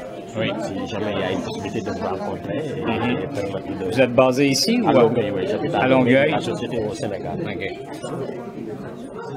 8, 4, 6. Vous dites que c'est parlé, que vous devriez avoir... On a appuyé des groupes de femmes dans le monde céréalier à développer l'hibiscus. Okay. Aujourd'hui, ces femmes-là vendent entre 50 et 75 tonnes de fleurs de bissap par année. Bien sûr. Bon, je salue cette démarche. On a vu, sans jeu de mots, l'appétit qu'il y avait pour ce genre de rencontres, de discussions. Et franchement, on est à un niveau aujourd'hui où on a absolument besoin de mettre nos efforts ensemble, de créer ces maillages, de créer ces ponts pour offrir la meilleure expertise disponible. On a beau parler de pays en développement, de pays émergents, il y a une réalité, je veux dire, le Sénégal d'aujourd'hui n'est pas le Sénégal d'il y a 25 ans. Les besoins sont beaucoup plus, et les attentes sont beaucoup plus élevées que par le passé, et les besoins réels s'expriment dans, je dirais, la technicité et les expériences que chaque organisation peut apporter. Et donc, si on n'arrive pas à créer les passerelles, on n'arrivera pas à offrir la meilleure expertise. Et en fait, c'est les Sénégalais qui en souffrent et nous, on n'est pas à la hauteur à ce moment-là de ce qu'on peut apporter. Donc, moi, je peux faire autrement que de saluer cette initiative et je crois que c'est une très belle réussite. On le voit. En fait, il manque au moins une demi-journée pour être que tout le monde soit satisfait. André Baudouin, secrétaire général de l'Union des producteurs agricoles, développement international. Et les coûts de passage portuaire devront être réduits. C'est-à-dire que quand vous êtes à l'export, donc il vous faudra 12 jours. Votre conteneur passera 12 jours entre la sortie du conteneur de votre magasin, donc de votre entrepôt, jusqu'à sa sortie du port de Dakar. Quand on est à l'import, donc ce sera 14 jours et l'objectif c'est de réduire d'1 jour pour l'année prochaine, après cette année.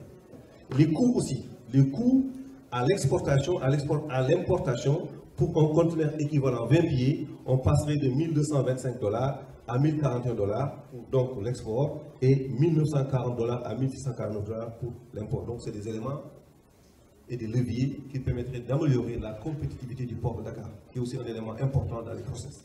Merci d'abord pour avoir couvert cet événement avec nous. C'est la première édition et nous en sommes totalement fiers. Nous sommes satisfaits du partenariat qu'on a avec le Conseil canadien pour l'Afrique, mais aussi du travail des partenaires de mon équipe, des collaborateurs. Donc à tous les niveaux, nous sommes contents, la mobilisation elle est là, je pense que vous l'avez vu depuis ce matin, la salle était pleine. Donc là on a continué après le déjeuner. Ce qui m'a beaucoup plu et surpris, c'était l'engouement canadien, donc avec des invités de marque. Vous avez vu, Madame le ministre Christine Saint-Pierre était là, ministre des Relations internationales du Québec, avec Jean Charest, ancien Premier ministre du Québec, avec le gouvernement fédéral qui nous a envoyé Madame Renata Wilgoz, qui est directrice générale de la direction Afrique au ministère des Affaires étrangères, Commerce et Développement. À cela s'ajoute le président, le PDG de Teranga Gold, M. Alain Hill, qui est accompagné avec une forte délégation, ainsi que Makati Tero. Bon. Mais la grosse satisfaction m'est venue de la signature du mémorandum d'entente ce matin entre l'entreprise SKO et Novatec pour la construction de logements sociaux pour une valeur de 120 millions de dollars américains. Donc quand on fait la conversion, je pense que nous sommes dans les entre 60 et 70 milliards de francs CFA. Donc c'est inédit, un forum économique qui s'ouvre avec la signature, donc ça c'est la plus grosse satisfaction. Et en cours aussi, nous avons d'autres espoirs de déclarations qui vont être faites pendant la période B2B. Mais nous pensons qu'on est déjà largement au-dessus de ce que nous attendons. Nous en sommes fiers et c'est le Sénégal qui a gagné parce que c'est une destination qui attire beaucoup de gens. Donc toutes les personnes qui sont là aujourd'hui, on ne les a pas payées d'être là, on a juste fait une bonne communication pour qu'elles comprennent, ces personnes comprennent qu'il y a des opportunités d'investissement au Sénégal. Donc il ne faut pas rater ce train-là, il faut être là au bon moment pour pouvoir faire affaire. Le président Macky Sall l'a bien indiqué, le Sénégal ne tend plus la main aux gens pour dire que nous voulons aider nous. Non, c'est des partenariats gagnant-gagnant. Donc au niveau du Québec, la nouvelle stratégie, ce n'est plus de faire des subventions même aux Québécois, c'est d'établir des partenariats. Donc nous on a compris ça avec la signature des accords récents entre le Sénégal et le Canada dans le cadre des APIE, c'est les accords de partenariat pour les investissements étrangers qui a été signé le 3 décembre dernier à Dakar entre le ministre Mankeur Ndiaye et le ministre Christian Paradis. Donc ça incite beaucoup, ça rassure les Canadiens à pouvoir venir investir chez nous. À cela s'ajoutent les accords qui sont passés entre TFO Canada, qui est une ONG, qui a dans sa base de données plus de 1500 importateurs canadiens dans l'agroalimentaire, et la CEPEX aussi, qui est au niveau du Sénégal avec plus de 1500 entreprises sénégalaises dans l'exportation. Donc quand toi tu importes, moi j'exporte, je pense que le partenariat devient naturel. Donc à ce niveau-là aussi, on a fait un partenariat entre TFO Canada et la CEPEX du Sénégal, la CEPEX qui est l'agence sénégalaise pour la promotion des exportations. Donc un partenariat est établi entre les deux structures, donc pour pouvoir vraiment faire un link et établir ce link-là entre les deux entreprises canadiennes et sénégalaises. Donc avec comme objectif de gagner des parts de marché au niveau du Canada, parce que le marché canadien est ouvert aux entreprises sénégalaises pour une période de 5 ans, de 2014 à 2018. Donc nous voulons vraiment rattraper ce déficit-là au niveau des exportations dans le domaine de l'horticulture, donc des produits de la mer, etc. Donc la satisfaction est là, les panels continuent, il y a du monde à l'intérieur comme à l'extérieur, vous le voyez. Donc on va bientôt aller vers les B2B donc, et clôturer cette journée, cette belle journée qui est une satisfaction à tous les niveaux. Les remerciements, c'est d'abord à Madame le ministre Khoudia Mbaye, qui est ministre des Partenariats, de la promotion des investissements et des téléservices de l'État, donc qui a fait le déplacement pour nous.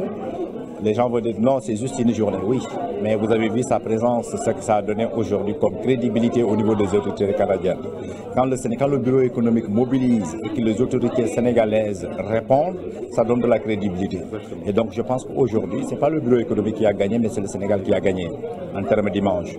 Donc effectivement, ça fait juste 1 an et demi que je suis là. Ma détermination, je pense que c'est là où ça va faire la différence. Parce que quand on n'a pas fait les écoles comme HEC, commerce, et qu'on vient d'autres domaines qui n'est pas du domaine du commerce, et qu'on arrive à faire ce qu'on a fait, donc je pense que le mérite est quelque part, pas personnel, mais certainement à un système, à une personne à qui tout revient, c'est le président Macky Sall. C'est son leadership qui attire aujourd'hui. Donc il a un discours clair, une orientation économique très claire, donc ce qui fait que c'est facile à suivre. C'est comme si vous avez une bonne musique et de bonnes danseuses. Les applaudissements, que ça soit bien ou pas, je pense que ça va aller tout seul. Voilà. Donc c'est la détermination. Moi je crois au président Macky Sall. Donc comme il a un premier mandat, il vise un deuxième mandat. Nous ne devons ménager aucun effort pour le soutenir. Donc s'il faut travailler nuit et jour, 7 jours sur 7, laisser la famille derrière et vraiment s'occuper du pays, je pense que moi je serai là. Donc un fidèle parmi les fidèles. Et je ne fais que faire ce que je pense que c'est mon apport que je dois lui apporter et j'en suis fier aujourd'hui. D'accord, je vous remercie, M. Zakaria. Alors, juste une dernière question, Oui. la suite, comment voyez-vous la suite? La suite, déjà les gens demandent est-ce que c'est quand l'année prochaine, c'est quelle date et tout. Bon, on n'a pas encore de date, on va laisser les gens languir un peu, mais dès demain, croyez-moi, nous allons retourner à nos plannings, essayer de voir, faire le bilan, essayer de suivre aussi ce qui se fait, parce que faire un forum est une chose, mais faire le suivi pour que des choses concrètes soient faites derrière, c'est le plus dur. Donc nous allons d'abord essayer de faire ce nouveau travail-là, ce travail en plus, qui est faire le suivi des partenariats, des rencontres ou des projets en cours, des discussions, pour qu'on puisse vraiment aller dans le concret. Après cela, l'évaluation qui est faite, donc on va exactement encore viser, peut-être l'année prochaine ou l'année d'après, mais c'est en fonction des résultats définitifs que nous allons nous projeter sur l'avenir. Pas sur l'événementiel, mais sur du concret. Doudouka, administrateur général du Fonds de garantie des investissements prioritaires, FONGIP. Aujourd'hui, c'est un plaisir, en tout cas, d'avoir assisté à cette importante rencontre, à ce forum, ce premier forum économique du Sénégal au Canada. C'était une occasion d'échanger avec les partenaires, avec les investisseurs et avec la diaspora sénégalaise présente ici au Canada pour leur expliquer et pour échanger avec eux les opportunités d'investissement ainsi que les outils et les instruments mis en place par le président de la République, le gouvernement du Sénégal pour accompagner les investisseurs étrangers. Donc dans ce sens, on a eu droit à 2 panels de haut niveau et surtout une représentativité du Sénégal qui est aujourd'hui qui a été une très forte représentation, en tout cas une délégation très forte, les différents directeurs à haut niveau, parce que les différents directeurs généraux ont été représentés, que ce soit l'APIX, que ce soit moi-même pour le FONGIP, le directeur général du COSEC est là, le directeur général de l'ACEPEX, le coordonnateur du PRODAC, donc le ministre en charge des investissements a dirigé cette délégation en tout cas. Cela montre tout l'intérêt que le Sénégal a pour la coopération avec le Canada. Le Canada est un des modèles, qui est un modèle de référence pour notre pays. En tout cas, pour nous, FONGIP, le modèle FONGIP est un modèle qui a été pratiquement, qui s'est appuyé sur le modèle d'Investment Québec, qui est une institution qui existe au Canada depuis plus de 50 ans et avec laquelle nous avons tissé un partenariat. Et j'ai vu la directrice, la vice-présidente chargée des relations internationales d'Investment Québec qui était ici présente. Donc cela montre tout l'intérêt, en tout cas, que notre pays a à développer le partenariat avec, dans beaucoup de facettes avec, en tout cas, le Canada. Mon nom est Abdourahmane Sy, je suis le directeur des opérations et de l'animation réseau du FONGIP, Fonds de garantie des investissements prioritaires. comme l'a dit tantôt l'administrateur général, M. Doudouka, nous sommes très, en tout cas, satisfaits de l'organisation de ce forum qui a permis donc de rassembler autant les outils mis en place par le président de la République pour apporter une réponse par rapport à la contrainte d'accès au financement et que l'accompagnement, mais aussi de mettre en contact donc des entreprises sénégalaises et des entreprises canadiennes, québécoises pour pouvoir développer un partenariat et donc ouvrir donc les marchés des deux côtés. Notre satisfaction a été d'autant plus importante que l'organisation s'est très bien passée. Particulièrement, l'administrateur général a parlé tantôt de Investissement Québec. Ça m'a permis, moi qui viens d'Investissement Québec, de retrouver mon ancien directeur général, qui est M.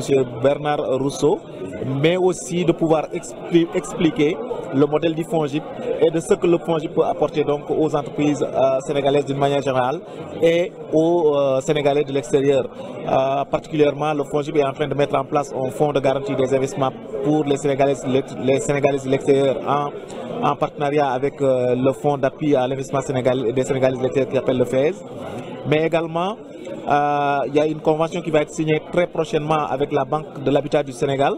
Elle va se faire notamment le 17 avril, donc dans 2 jours à New York, avec la Banque de l'Habitat du Sénégal, pour apporter une réponse par rapport donc, à la contrainte d'accès aux logements, notamment sociaux, pour les Sénégalais de l'extérieur.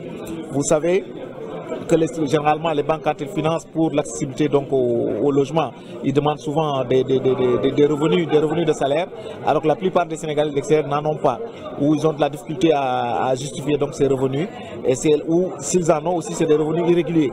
Et là donc le FONGIP va apporter une réponse par rapport à ça en accordant une garantie, donc en mettant la banque à l'aise pour pouvoir financer ces Sénégalais de l'extérieur. C'est dans le même contexte aussi que nous sommes en train, en tout cas que nous avons signé une convention avec l'ANPEJ, qui est l'Agence nationale pour la promotion de l'emploi des jeunes. On est en train de mettre en place le fonds, on a mis en place d'ailleurs le fonds de garantie pour l'auto-emploi des jeunes et on a signé des conventions avec certaines banques pour pouvoir donc permettre à ces jeunes qui constituent une cible très vulnérable pour leur permettre donc d'apporter une réponse par rapport à ça.